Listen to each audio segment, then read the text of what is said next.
किसान वाणी कार्यक्रम के प्रायोजक हैं कृषि एवं किसान कल्याण मंत्रालय, भारत सरकार। हर जोखिम से निकल कर फसल आए, सुरक्षित हो जाए।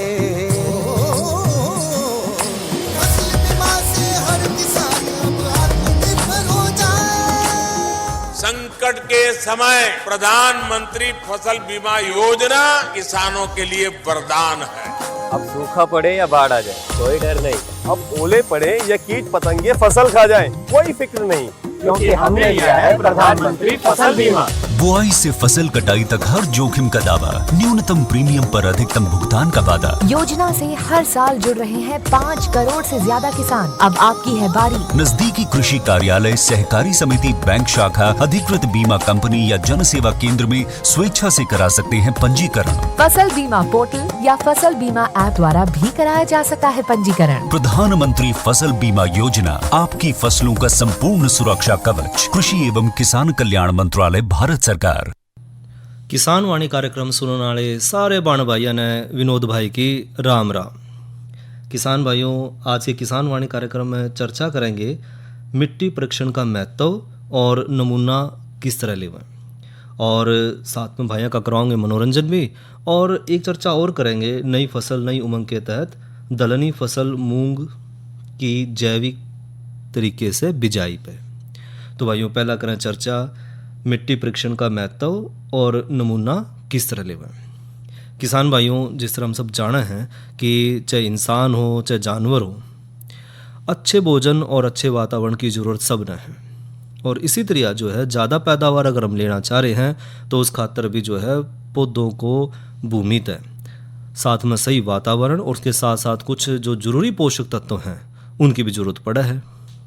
और इसी कारण भाइयों, जो पौधों के भरपूर विकास खातर जो है मिट्टी में किसी भी प्रकार की समस्या ना हो, और साथ के साथ उसमें जो कम से कम जो 17 पोषक तत्व हैं जिनकी ज़रूरत पौधे न पड़े हैं वो भी भरपूर मात्रा में हो, तो ये होना ज़रूरी है। अब वो पोषक तत्व हैं कौन से? तो इसमें जो मुख्य पोषक तत्व है भाइयों वो है कार्बन, हाइड्रोजन और ऑक्सीजन। और जो दूसरे मुख्य तत्व हैं वो है नाइट्रोजन, फास्फोरस और पोटाशियम। उसके बाद जो उससे और कम पोषक तत्व चाहिए पौधे ने वो है कैल्शियम, मैग्नीशियम और सल्फर, जिसे हम गंधक भी कहते हैं। और जो सूक्ष्म पोषक तत्व यानी कि जो सबसे कम जरूरत पड़े है पौधे ने वो है जिंक, लोहा, copper, manganese, boron, chlorine, molybdenum और निकेल।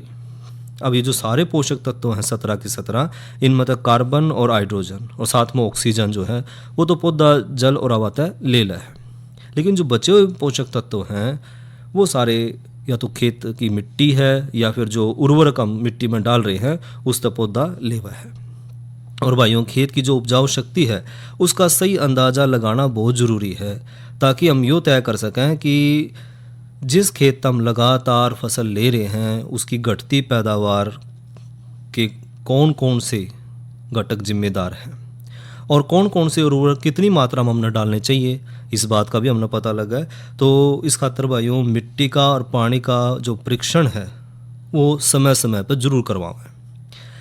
ये भाइयों, मिट्टी के परीक्षण की जरूरत क्यों पड़ी, कि इसका महत्व है, तो सबसे बड़ा जो मिट्टी के परीक्षण का महत्व है वो है इससे एक तो भाइयों जो मिट्टी है उसकी उर्वरा शक्ति की हमें सही जानकारी मिल जाए, यानी कि मिट्टी में उपलब्ध जो पोषक तत्व हैं वो सही मात्रा में हमने पता लग जाए हैं, और मिट्टी परीक्षण के बाद वायु खाद की संतुलित मात्रा की सिफारिश करी जा सके है, यानी कि खेत में कौन से खाद की ज़रूरत है, उसकी कितनी मात्रा डालनी है और वो कितनी ताकत का डालना है, तो ये सारी जो जानकारी हमने मिट्टी परीक्षण तय पता लग जाए।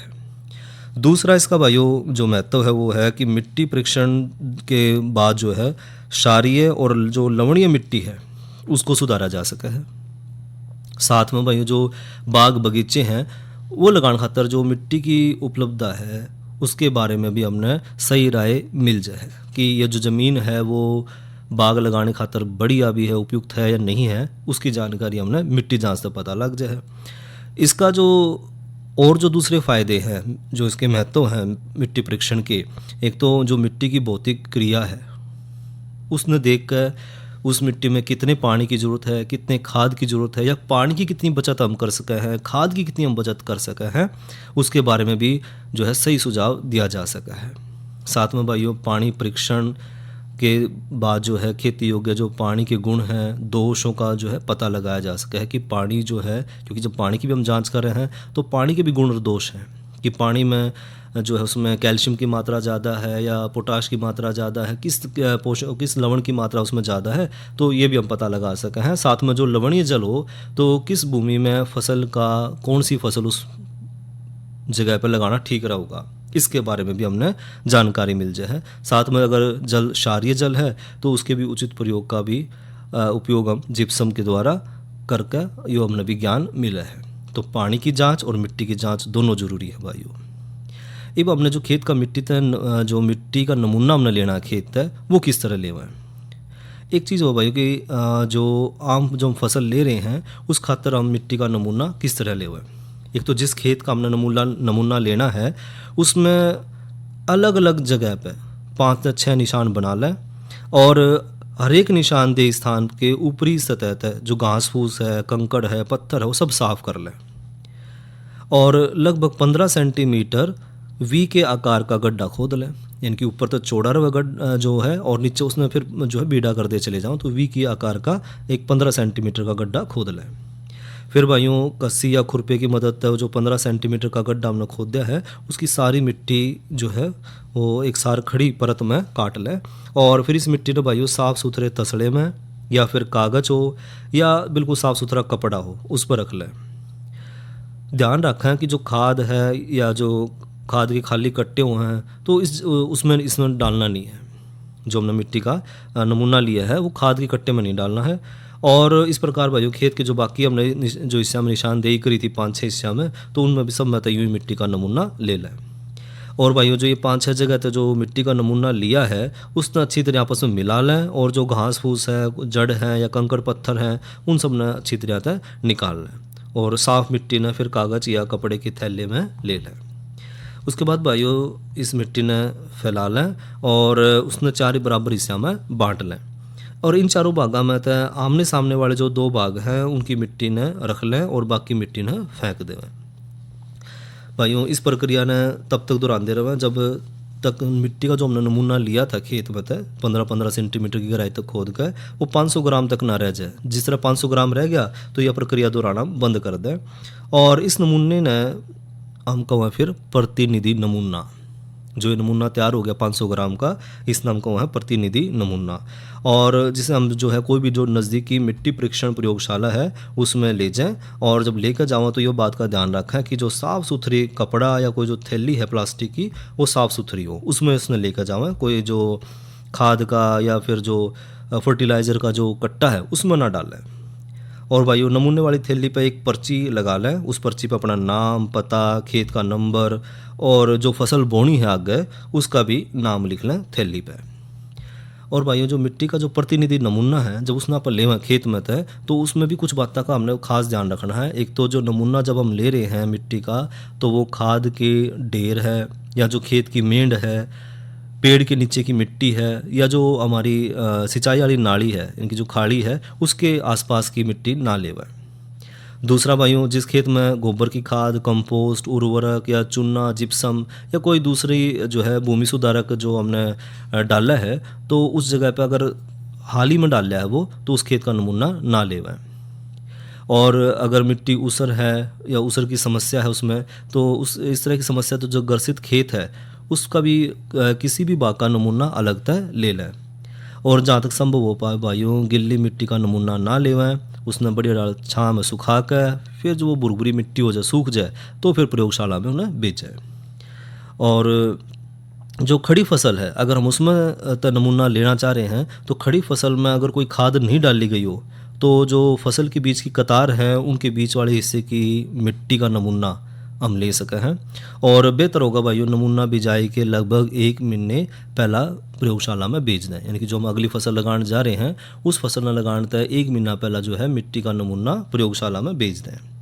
और जिस थैली में हम नमूना लेना है उस जो थैली में कभी भी भाइयों या तो खाद या उर्वरक के वो संपर्क में ना आई हो, इस बात का ध्यान रखें।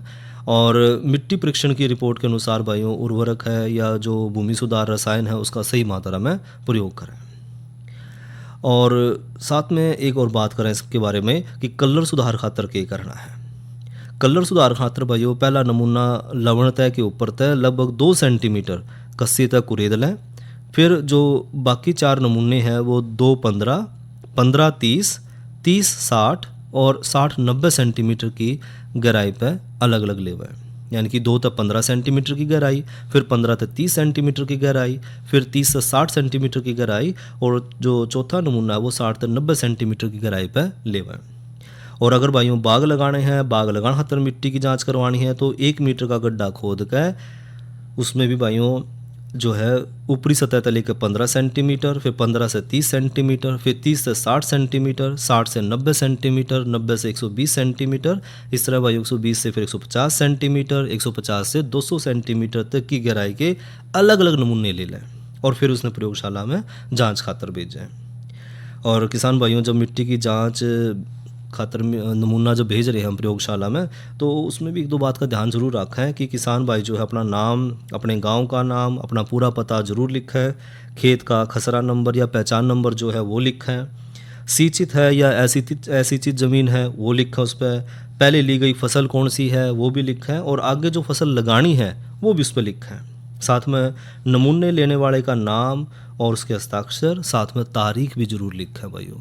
तो इस तरह हम जो है मिट्टी का परीक्षण कराओगे तो एक तो जो हम खाद उर्वरक जो खेत में डाल रहे हैं उस पर नियंत्रण आ जाएगा। साथ में जो है पानी की जांच करवाने तभी हमने पता लगा कि कौन सी फसल इस मिट्टी खातर सबसे ज़्यादा बढ़िया है, किस फसल की हम पैदावार ज़्यादा ले सके हैं, और जो रसायन है और पानी है उसका हम संतुलित जो है इस्तेमाल कर पाएंगे। तो ये फ़ायदे भी हैं मिट्टी परीक्षण के, तो मिट्टी परीक्षण ज़रूर करवाएं।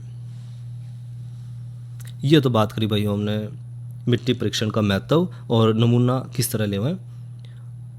इब करवाऊं भाइयों का मनोरंजन, सुनायो लोकगीत।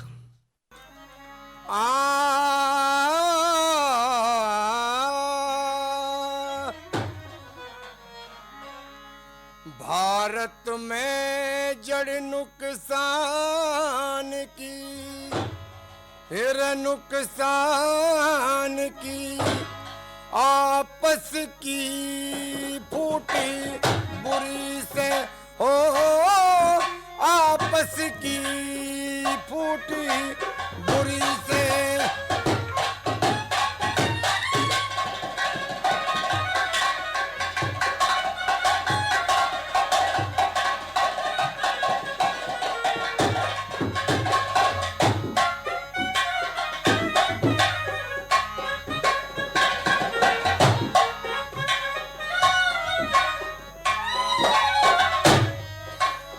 पहले ही कल्प में झगड़े दुरु से उद्यान पात, आपस की फूटने खोए हिरणाकुशी और प्रहलाद, चुनकट ऋषि मान धाता झगड़ के हुए बर्बाद।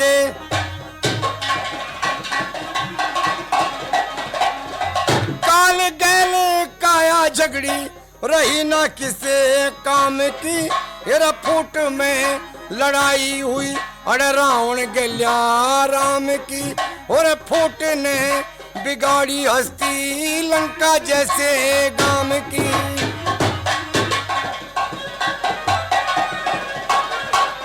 टूटी लंका शिव भगवान की, ऐसी या फूटते टूटी बुरी से हो, आपस की फूटी बुरी से।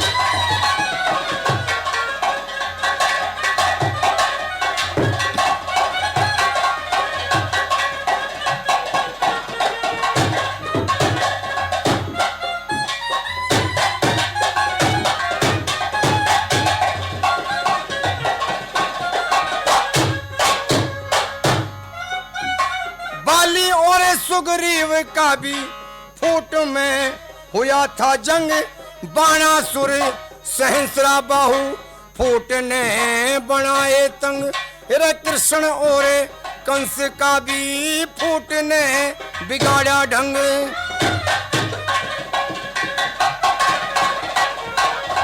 कौरवों और पांडवों में एक फूट के थे सुगनी तीर, फूट में ही जुआ खेले हार गए पांचों वीर, तेरे फूट में ही दुर्योधन ने द्रौपदी का तारा चीर।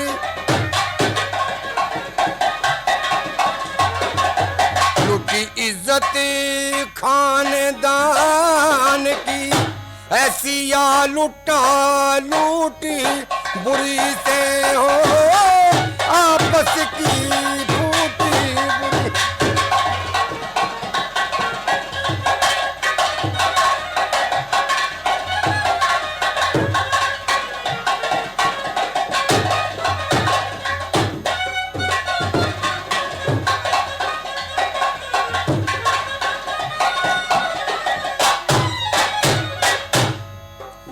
होते दिया दिसोटा फिर पांडवों को 13 साल, भूखे प्यासे मरते फिरे, फूट के ने बिगाड़ा हाल।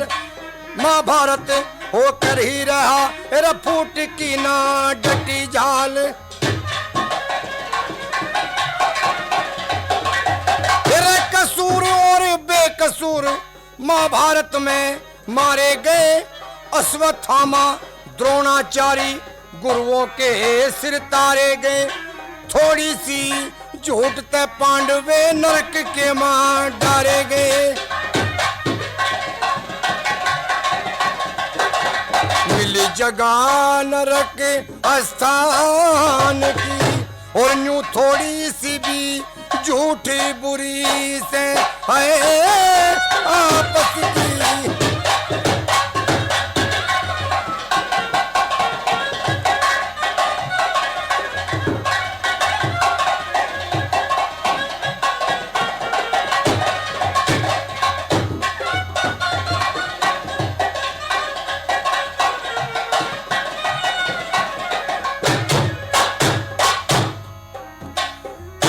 पाल राजा के लोगो और फूट में हुआ जो लाल, शाबुद्दीन गौर में पाया गौरी शाह का सुनो हाल। एक भारत का बेटा था गजनी, फूट ने दिया निकाल। तेरे जात पात मजहब बदला और दीन का बढ़ा विस्तार, फिर दिल्ली पे चढ़ाई करी गौरी शाह ने 17 बार, और कह गुरु चंद्र लाल सारा फूट ने बिगाड़ा प्यार। भोजन में गति भूतान की, और न्यू या दक्षिण खूंटी बुरी से हो आपस की फूटी बुरी से।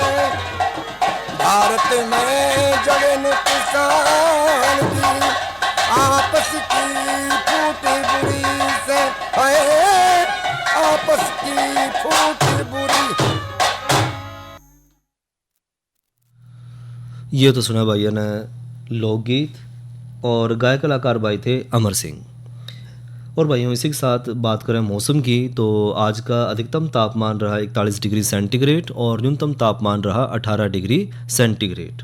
और आने वाले कल का अधिकतम तापमान रहने की संभावना है 40 डिग्री सेंटीग्रेड और न्यूनतम तापमान रहने की संभावना है 18 डिग्री सेंटीग्रेड। और इसी के साथ भाइयों मौसम जो है वो साफ रहेगा, खुला रहेगा। और कल के अगर कृषि कार्यक्रम की बात करें तो भाइयों कल जो है अप्रैल महीने का पहला दिन है, तो कल हम बात करेंगे इस माह के कृषि कार्य पे। और भाइयों इब करें चर्चा नई उमंग नई फसल नई उमंग के तहत दलहनी फसल मूंग की जैविक तरीके से बिजाई पे। किसान भाइयों मूंग हरियाणा की जो खरीफ मौसम की और मुख्य दलहनी फसल है, और जिसने शुष्क और अर्ध शुष्क क्षेत्रों में उगाया जावा है। कम अवधि की फसल होने के कारण भाइयों मूंग की जो फसल है वो ग्रीष्म काल में भी ली जा सके है। और भाइयों मूंग जो है उच्च गुणवत्ता वाले प्रोटीन का सबसे सस्ता और सबसे बढ़िया साधन भी है। मूंग के दाना में प्रोटीन की मात्रा लगभग 25% तक पाई जावा है।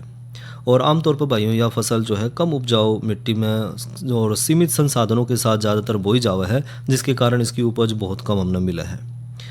और यदि जो वर्तमान किस्मों के साथ अगर खेती करी जाए और साथ में उन्नत तरीके इस्तेमाल अगर हम करें तो जो मूंग की फसल है उसकी औसत पैदावार हम बढ़ा सकें हैं। क्योंकि भाइयों मूंग की जो जड़ ग्रंथि है उसमें वायुमंडलीय जो नाइट्रोजन है उसका संश्लेषण करने की क्षमता है, जिसकी वजह से मिट्टी में नाइट्रोजन की मात्रा बढ़े है और मिट्टी की जो उर्वरा शक्ति है वो बढ़े है, क्योंकि हमने उसमें फिर जो रासायनिक जो खाद है उसका कम मात्रा में इस्तेमाल करना पड़ा है। और मूंग की जो फसल है वो हरी खाद और चारे के रूप में भी प्रयोग करी जा सका है। मूंग की फसल मिट्टी की कटाव ने भी कम करा है। और साथ में अगर भाइयों जैविक खेती, अगर परंपरागत कृषि का के तरीके से हम अगर मूंग की जो बिजाई करें तो इसमें एक तो जो रासायनिक उर्वरक हैं, कीटनाशक हैं, खरपतवार हैं, उनकी जगह जैविक खाद, जैविक जो जैवनाशक हैं उनका हम प्रयोग करें हैं, जिस तरह प्रकृति के साथ हमारा जो सामंजस्य है वो बढ़ा रहा है, मिट्टी की जो भौतिक दशा है वह भी सुधर है, साथ में जो हम उपज ले रहे हैं उसमें जो रसायन है वो भी उसमें नहीं मिल पाते, जिससे हमारा स्वास्थ्य भी बढ़िया रहा है। तो जैविक तरीके से अगर हम मूंग की बिजाई करेंगे तो उसमें जो है पैदावार भी अच्छी रहेगी और साथ में जो मिट्टी की संरचना है वो भी बढ़िया बनी रहेगी। इसमें हम मूंग की अच्छी जो किस्म है उसकी बात करें तो एक तो किस्म है इसमें MH 421, बसंती, MH 318, मुस्कान और सत्या। इसके अलावा भाइयों जो खेत की तैयारी करनी है, मिट्टी की जो तैयारी करनी है उसमें मूंग की फसल खातर भाइयों वैसे तो सभी तरह की जो मिट्टी है वो बढ़िया है, लेकिन फिर भी ध्यान रखें कि जो कलर है, खारी मिट्टी है उसमें जो है पैदावार हमने इतनी बढ़िया नहीं मिलती। अच्छे जल निकास वाली ढीली मिट्टी हो, हवादार, अड़की और दोमट मिट्टी में जो है इसकी ज़्यादा बढ़िया पैदावार हम ले सके हैं। और भूमि संरक्षित हानिकारक कीट, जीवाणु और अन्य जो जंतु हैं उनकी रोकथाम खातर भाइयों ग्रीष्मकाल जुताई, मिट्टी पलट अड़ता जरूर करें।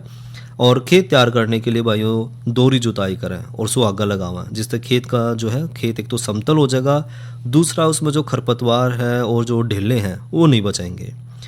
अधिक बीज अंकुरण खातर भाइयों माटी में उचित नमी जरूर बढ़ा कर रखें। और जो बिजाई का सही समय है, बिजाई जो करनी है तो मूंग की बिजाई खातर मानसून की बारिश के साथ जुलाई के पहले पखवाड़े में जरूर कर दें, और यदि संभव ना हो पाओ तो भाइयों जुलाई के तीसरे हफ्ते तक जो है वो बुआई जरूर कर दें। अगेती अगर हम बुआई कर रहे हैं तो फसल में बढ़वार ज़्यादा देखी जावे है और पैदावार कम हो जाए है।